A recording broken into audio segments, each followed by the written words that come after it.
Nama saya Lin, saya berusia 51 tahun. Sebelum ni saya sudah sara dah dalam buat networking. Tapi dengan Kedai Mas Sri Semantan, hati saya teruja dan ada keinginan untuk bersama. Mulaan saya datang sini, saya diundang oleh kawan saya, Encik Bang, dan hanya sharing-sharing biasa. Dan pada mulanya kami bela lagi apa yang dikerjakan dan yang diusahakan, yang dirancangkan, yang diplankan oleh Kedai Mas Sri Semantan.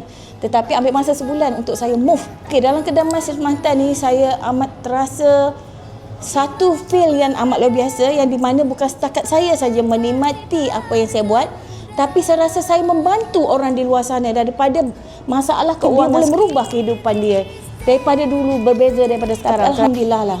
Kedai Mas Sri Semantan ni banyak membantu ibu-ibu tunggal, anak-anak muda untuk selepaskan komitmen saya seperti bayar kereta, bayar bil api, bil air dan setiap apa yang komitmen saya setiap bulan. Bukan setakat komitmen saya selesai, malah saya boleh tambah dan gandakan emas saya lagi. Dalam masa 2 bulan saja, 1 minggu sudah mencecah 5 angka. Alhamdulillah, syukur sangat-sangat.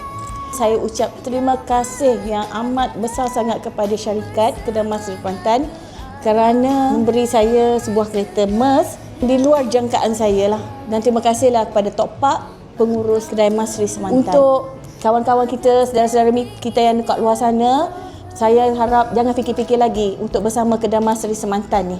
Sebab Kedai Mas Sri Semantan ni lah yang akan merubahkan hidup kita. InsyaAllah.